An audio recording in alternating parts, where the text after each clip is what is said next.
Շարունակենք մեր զրույցը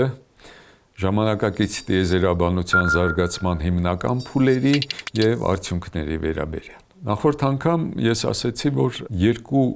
գիտական խմբեր որոշեցին հեռու գալակտիկաների արագությունների ճշգրիտ դիտողական տվյալներ ստանալ եւ հիմնական օբյեկտները, որ նրանք դիտարկում էին, դրանք այսպես կոչված գերնոր աստղերն էին։ Ինչու այդպիսի աստղեր վերցրեցին։ Նախ մի երկու խոսք գերնոր աստղի մասին։ Ուրեմն, երբ աստղը իր էվոլյուցիայի ընթացքում սեղմվում է, այդ արագ սեղմումը բերում է նրան, որ ներքին միջուկը սեղման ընթացքում կատաստրոֆիկ շարավիղը փոքրանում է, դա մեծ ճառագայթում է առաջացնում եւ այդ ճառագայթումը արտաքին շերտերը աստղի դուրս է շպրտում։ Դա անվանում են գերնորեր, այդ պայթյունի ընթացքում այնքան էներգիա է առաքվում, ինչքան, ասենք, ամբողջ մի գալակտիկան այդ նույն ժամանակահատվածում։ Գալակտիկայում կան միլիարդավոր աստղեր, այսինքն ստացվում է, որ գերնորը դա հզոր ճառագայթման աղբյուր է։ Ինչու է պետք ունենալ հզոր ճառագայթման աղբյուր, որովհետև մենք ուզում ենք շատ հեռու օբյեկտները տեսնել։ Եթե օբյեկտը հզոր ճառագայթում չունենա, ուղղակի հեռու օբյեկտը մենք չենք տեսնի։ Այդ երկու խմբերը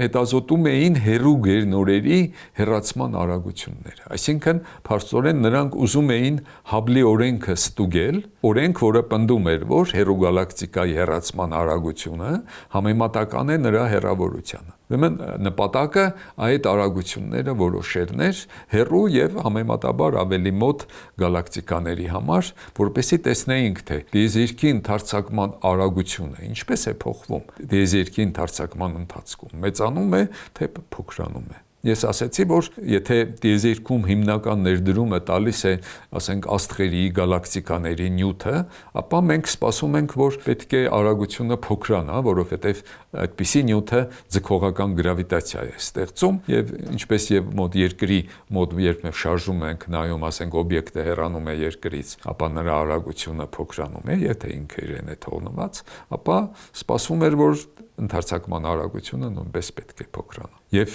զարմանալին այն էր, որ երբ այս երկու խմբերը իրենց դիտողական արդյունքները հրապարակեցին, եզրակացությունը լրիվ հակառակն էր ստացվում, որ տիեզերքի ընդարձակման ընթացքում հեռացման արագությունները ավելի մեծանում են։ Դա այնքան զարմանալի էր, ինչքան զարմանալի կլիներ, ասենք, երկրի վրա որ քարը նետեինք, վերև բարձրանալիս նրա արագությունը ավելի մեծանար։ Այսինքն ինչ է ստացվում, որ մեծ մասշտաբներում հիմնական գերակշիռ գրավիտացիան վանողական է։ Աստղերի գալակտիկաներում, ասենք, ներսում աստղերի գրավիտացիան ձգողական է, բայց դա զուտ լոկալ տիրույթում է տիեզերքի։ Մենք դիտարկում ենք տիեզերքի մեծամասշտաբ հատկությունները։ Պատկերացրեք, եղած ամբողջ նյութը մենք լղոզում ենք ամբողջ տիեզերքով եւ միջին խտություն ենք այդպիսի նայում։ Դա հեղափոխական հայտնագործություն էր եւ այդ փուլը կարելի է անվանել հեղափոխական փուլ ժամանակակից տիեզերաբանության պատմությունում։ Այնքան հեղափոխական, որ 2011 թվականին այդ խմբերը տիեզերքի արագացումով ընդարձակման դիտողական հայտնաբերման համար արժանացան Նոբելյան մրցանակի։ Այսպիսով, ներկա փուլում մեր տիեզերքը ընդարձակվում է արագացումով։ Եթե մենք ընդունում ենք, որ Էյնշտեյնի տեսությունն է գրավիտացիան կառավարողը մեր տիեզերքի դինամիկայի, ստեղից եզրակացությունը այն է, որ գրավիտացիան վանողական է։ Եթե գրավիտացիայի նյուտոնյան տեսությունը լիներ, ապա գրավիտացիայի նյուտոնյան տեսությունում, եթե ձեր մոտ էներգիայի աղբյուրը դրական էներգիա ունի, կամ ասենք, եթե զանգվածի լեզվով խոսենք, դրական զանգված ունի, ապա վանողական գրավիտացիա լինել չի կարող։ Էյնշտեյնի տեսությունում գրավիտացիայի աղբյուրը միայն զանգվածը չի։ Օրինակ, եթե մենք վերցնենք երկու տարբեր հեղուկ, նույն զանգվածով, այսինքն նույն էներգիայի խտությամբ, բայց ճնշումները տարբեր լինեն։ Ըստ Նյուտոնի տեսության դրանք նույն գրավիտացիոն դաշտն են ստեղծում։ Էյնշտեյնի տեսությունում դրանց ստեղծած գրավիտացիոն դաշտը տարբեր է։ Այսինքն ճնշումը նույնպես կարևոր աղբյուր է գրավիտացիայի ստեղծման տեսակետից։ Եվ Էյնշտեյնի հավասարումները տիեզերքի համար գրված տեղից հետևում է, որ եթե ձեր աղբյուրի էներգիայի խտությունը գումարած 3 անգամ ճնշում, դա բացասական է, ապա գրավիտացիան վանողական է լինում։ Այսինքն դա դուք մի տարօրինակ հեղուկ պիտի ունենաք, որը դրական էներգիայի խտություն ունենա, բայց բացասական ճնշում ունենա։ Էյնշտեյնի, եթե հիշում եք, ես զրույցներից առաջինի ժամանակ ասեցի, որ որպեսզի Այնշտայնը ստանար սառած տիեզերք կամ ասում են ստատիկ տիեզերք, նա նոր անդամ ներմուծեց, որը կոսմոլոգիական հաստատունն էր, որը վակուումի էներգիան էր։ Վակուումը ունի բացասական ճնշում։ Այդ պատճառով նա վանողական գրավիտացիա է ստեղծում եւ Էյնշտեյնը դրա միջոցով հավասարակշռեց սովորական նյութի ձգողական գրավիտացիա։ Այսօր ուրեմն ստացվում է, որ եթե Էյնշտեյնի տեսությունը ճիշտ է, ապա դիտողական տվյալները վկայում են, որ մեծ մասշտաբներում տիեզերքում գերակշիռ է մի էներգիայի աղբյուր, որի համար ճնշումը բացասական է։ Դա այնպիսի աղբյուր է, մենք ուրիշ ձևով իրան չենք տեսնում։ Մենք էլեկտրամագնիսական ճառագայթում դրանից չենք գրանցում։ Իսկ այսօր ամբողջ ինֆորմացիան հեռու տիեզերքից մենք ստանում ենք էլեկտրամագնիսական ճառագայթման միջոցով կամ, ասենք, ուրիշ մասնիկների հոսքերի միջոցով։ Կան կոսմիկական ճառագայթներ, որոնք էլեկտրոններ են, նեյտրինոներ են եւ այլն։ Ոչ մի նման ազդանշան մենք մութ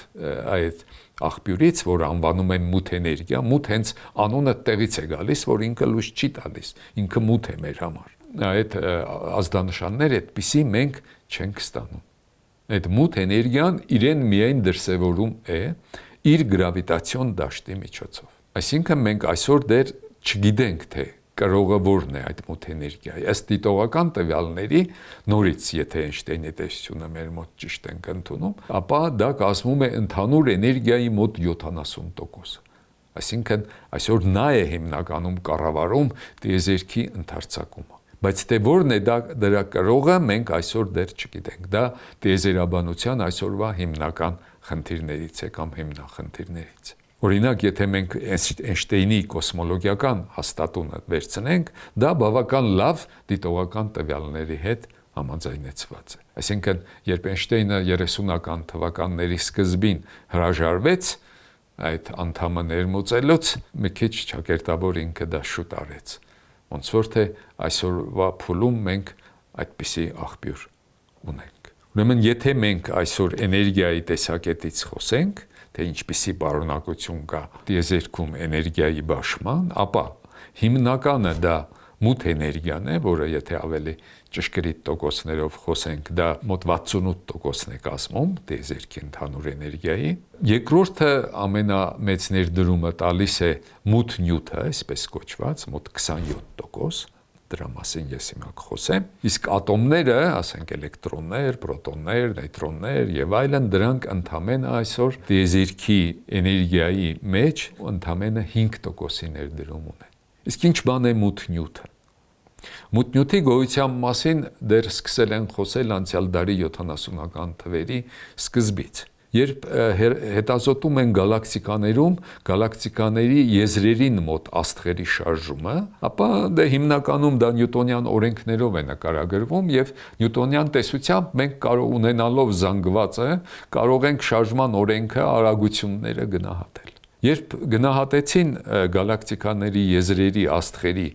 այդ արագությունները, մի տարօրինակ բան ստացավ։ Նախ գալակտիկաների զանգվածը գնահատում էին դրանում եղած աստղերի զանգվածի միջոցով, ինչ որ չափով ավելացնելով միջաստղային նյութը, փոշին եւ այլն։ Եթե այդպիսի զանգված եք վերցնում գալակտիկաների եւ գնահատում եք արագությունները գալակտիկաների եզրին շարժվող աստղերի համար, որոնք հիմնականում արդեն զգում են այդ ամբողջ զանգվածը, ապա տարօրինակ բան էր ստացվում, որ նյուտոնի տեսությամբ ստացված արդյունքը դիտողական տվյալների հետ չեն բռնում։ Այսինքն դուք կառուցում եք արագության կախվածությունը աստղի գալակտիկայի միջուկից ունեցած հեռավորությունից։ Այդ կորը, ըստ Նյուտոնի տեսության, հեռու աստղերի համար դա հեռավորությունից կախված պետք է ընկներ հեռավորությունին հակադրակ համեմատական։ Բայց ստացվում էր, որ արագությունները ինչ որ հեռավորությունների տիրույթում համարյա հաստատ ուներ մնում։ Եզրակացությունը այն էր, որ նաև բացի այդ աստղային նյութից ինչ որ նյութել կա գալակտիկաներում,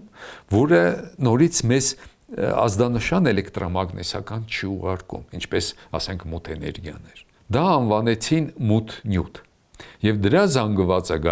ներդրումը գալակտիկաների զանգվածում կարելի է գնահատել այդ կորերի միջոցով արագությունների, եւ այդ գնահատականները տալիս են, որ մութ նյութի ներդրումը մեր տիեզերական էներգիայում դա մոտ 27% է կազմում։ Այսինքն դա շատ ավելի մեծ է, մոտ 5 անգամ ավելին է, քան ասենք ատոմների բերած ներդրումը։ Ուրեմն ինչ է ստացվում, որ մենք ունենք մութ էներգիա, որը համեմատաբար համասեռ է բաշխված տիեզերքում, եւ դա ներդրումը դա մոտ 68% է էներգիայի։ Այն ստեղծում է վանողական գրավիտացիա եւ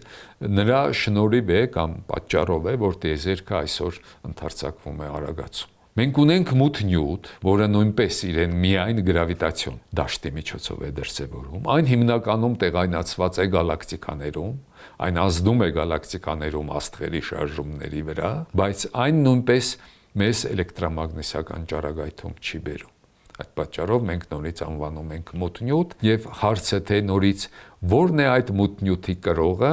մենք նորից այդ պատասխանը դեռ վերջնական չունենք։ Տեխնացուներ կան, օրինակ ասենք կարող են դրանք լինել շատ փոքր աստղեր, դրանք անվանում են դաշնակույն թզուկներ, այնքան փոքր են, որ ջերմամիջուկային ռեակցիաներ նրանց ընդերքում չի գնում եւ դրանք մեզ ճառագայթում լույսի տեսքով չեն տալիս կամ այլ ալիքների տեսքով։ Կան այլ տեխնացուներ, օրինակ ասենք թույլ փոխազդող մասնիկներ, որոնք շատ թույլ են փոխազդում մեր դետեկտորների, մեր նյութի հետ, այդ պատճառով նույնպես դրանք իրեն չեն դրսևորում։ Բայց դրանք հետազոտությունների փուլ են, որ այսօր ակտիվ քննարկման առարկա են։ Դա նույնպես տիեզերաբանության հիմնախնդիրներից մեկն է այսօրվա։ Որպես մութ էներգիայի լավագույն տեխնացու կարող է լինել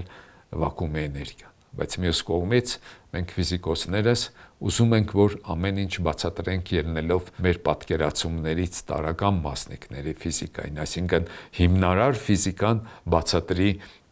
մակրոաշխարհը, նաև տիեզերքը։ Ցավոք ժամանակակից հիմնարար ֆիզիկայից, որը այսպես կոչված ստանդարտ մոդելն է, տարրական մասնիկների տեսությունն է, մենք ստանալ վակուումի էներգիայի այն արժեքը, ինչ որ տիեզերական դիտումներից է հետևում, առայժմս դա չի հաջողվում եւ դա նաեւ անվանում են կոսմոլոգիական հաստատունի խնդրեմ։ Ինչու եթե դատարկությունը ունի 0-ից տարբեր էներգիա, դա այդքան փոքր է, որտեվ էներգիայի խտությունը մութ էներգիայի համար դա շատ փոքր արժեք ունի։ Ուրեմն մենք տեսանք, որ ունենք մութ էներգիա, ունենք մութ նյութ եւ դրանք այսօր իրար հետ գերակշռում են։ Հիմա հարցը հետեւյալն է. իսկ ինչպիսին էր իրավիճակը անցյալում էներգիայի բալանսի տեսակետից եւ ինչպիսին կլինի ապագայում։ Որտեւ այդ էներգիաները, որ ես ասեցի, իրանց էներգիայի խտությունը տիեզերքի էվոլյուցիայի ընդարձակման ընթացքում տարբեր ձևով է փոխվում։ Ճառագայթման էներգիան, ասենք ռելիկտային ճառագայթման էներգիան շատ ավելի արագ է նվազում, երբ տիեզերքը ընդարձակվում է։ Կամ եթե մենք ժամանակը հետ ենք շրջում, գնում ենք դեպի անցյալ, ճառագայթման էներգիան ավելի արագ է աճում։ Ատոմների էներգիան, ասենք էլեկտրոններ, պրոտոններ, պոզիտրոններ, նեյտրոններ եւ այլն, դրանց էներգիայի խտությունը ավելի դանդաղ է նվազում կամ եթե դեպի հետ ենք գնում, ավելի դանդաղ է աճում։ Իսկ ասենք եթե մենք վերցնենք մութ էներգիան որպես կոսմոլոգիական հաստատուն, ապա նրա խտությունը ընդհանրապես չի փոխվում տիեզերքի ընդարձակման ընթացքում։ Մաստեղից մենք եզրակացություն ենք անում, որ եթե մենք գնանք դեպի վաղ տիեզերք, ճառագայթման էներգիայի խտությունը պիտի աճի, նյութինը սովորական ատոմների միջինացված խտությունը էլի պիտի աճի, բայց ավելի դանդաղ, քան ճառագայթմանը, իսկ մութ էներգիայի կամ կոսմոլոգիական հաստատունի կամ վակուումի էներգիայի խտությունը ընդհանրապես չպետք է փոխվի։ Ուրեմն, եթե հետ ենք գնում, գալիս է մի պահ, որ սովորական նյութը արդեն ավելի մեծ ներդրում է տալիս, օրինակ այդ մութ նյութը կամ ատոմները, քան մութ էներգիան։ Այսինքն սկսում է նա գերակշիռ դառնալ։ Եթե էլի հետ ենք գնում, արդեն ճառագայթումը, օրինակ ռելիկտային ճառագայթման մասը, քանի որ նա հետ գնալուց ավելի արագ է աճում, նրա ներդրումն է արդեն ավելի դառնում։ Եվ երբ տիեզերքը արդեն մոտ 300,000 տարեկան էր, այդ ժամանակ արդեն ճառագայթումը ավելի կարևոր դեր է խաղում եւ այստեղ հիմա օրինակ եթե մենք խոսենք այն պահի մասին, երբ այսօր տիեզերքը մոտ ասեցի 14 միլիարդ տարեկան է եւ էներգիայի պարունակությունը մենք արդեն գիտենք, բայց հարաբերական բաշխում է էներգիայի տարբեր տեսակների, վաղ տիեզերքում արդեն հիմնական ներդրումը տալու է ճառագայթման նյութը, որը ներառելու է նաև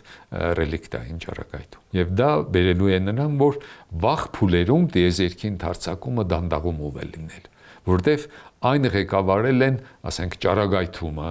կամ մութ նյութը, կամ մեր աստղերի նյութը, որոնք բոլորը ստեղծում են ձգողական գրավիտացիա։ Եվ միայն ընդամենը համեմատաբար ուշ փուլերին, երբ արդեն սկսել է գերակշռել մութ էներգիան, որտեղ նրա խտությունը համարյա չի փոխվում, իսկ մյուսներինը նվազում է։ Այն արդեն տիեզերքի ընդարձակումը դանդաղումից սկսել է արագացումով ընդարձակում դառնալ։ Եվ արդեն ստեղից նաև դուք կարող եք եզրակացնել, թե ապագայում մենք ինչ է սպասվում։ Ապագայում ճառագայթման, մութ նյութի, ատոմների հարաբերական ներդրումը, քանի որ այն ընդարձակման ընթացքում նվազում է, ավելի է փոքրանալու։ Իսկ մութ նյութինը կամ չի փոխվելու կամ շատ փոքր է նվազելու։ Այսպիսով, ինչքան մենք դեպի ապագա ենք գնում, այնքան մութ նյութի դերը ավելի է դառնալու։ Ստեղ իհարկե այն ենթադրությունը կա, որ մութ նյութը հետագայում ուրիշ նյութի չի վերածվելու։ Մենք ֆիզիկայում բազմաթիվ օրինակներ գիտենք, որ մի տեսակի նյութը կարող է վերածվել մեկ այլ տեսակի նյութի։ Հիմնական բանը, որ էներգիան պահպանվի, բայց ասենք իր հատկությունները որպես գրավիտացիոն աղբյուր դա կարող են փոխվել։ Այդպիսի անցումների օրինակներ են, ասենք, փուլային անցումներ։ Օրինակ, ասենք, երբ գազը վերածվում է հեղուկի կամ հեղուկը վերածվում է գազի եւ այլն, դրանք փուլային անցումներ են։ Ժամանակակից պատկերացումները տիեզերքի վաղ փուլերի վերաբերյալ մեզ ասում են, որ նման փուլային անցում օրինակ վաղ տիեզերքում եղել է։ Շատ վաղ փուլերում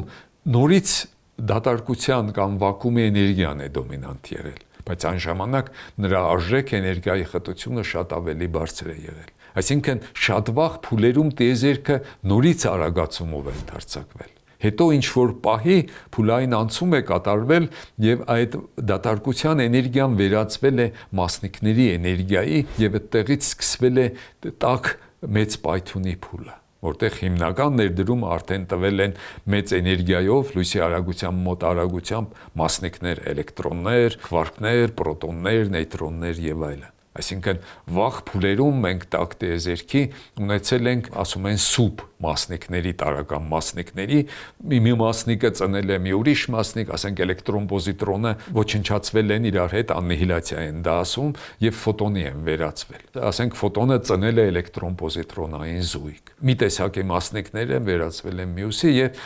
միջինում հավասարակշռված պայման է եղել։ Այնուհետև երբ տիեզերքը ընդարձակման ընթացքում սկսել է սառել, նոր արդեն ինչ-որ պրոցեսներ էլ հնարավոր չի եղել։ Այսինքն, եթե ֆոտոնի էներգիան այնքան է փոքրանում, որ նրա էներգիան ավելի փոքր է դառնում, քան էլեկտրոնի եւ պոզիտրոնի հանգստի զանգվածների գումարը, նա արդեն չի կարող ծնել էլեկտրոն պոզիտրոնային զույգ։ Այդ անցյալի փուլը արդեն գալիս է այնպես, այն մասնիկները, որոնք անկայուն են, դրանք վերանում են եւ մնում են միայն կայուն մասնիկները։ Այնուհետև այդ տարրական մասնիկների սուպից ճաշից առաջացել են արդեն քվարկներից առաջանում են պրոտոններ, նեյտրոններ, այնուհետև պրոտոն-նեյտրոն միանում միջուկներ են առաջանում եւ տաք մոդելը այդպիսի միջուկների տարածվածությունը մեր տիեզերքում բավական լավ բացատրում է եւ այսօր ընդունված է այդ հաջող բացատրությունը որպես տաք մոդելի դիտողական հաստատման փաստ։ Այսքանով այս զրույցը եկեք մենք ավարտենք,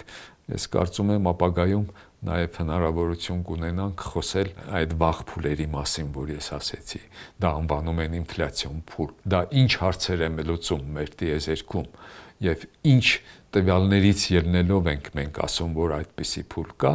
եւ բացի դրանից նաև մենք խոսենք, թե վերջի տարիներին խոշոր հայտնագործությունը որը դա գրավիտացիոն ճառագայթման գրանցումն էր, տիեզերաբանության տեսակետից ինչ նոր հեռանկարներ է մեր համար բացում։ Շնորհակալություն ուշադրության համար։ Thank you.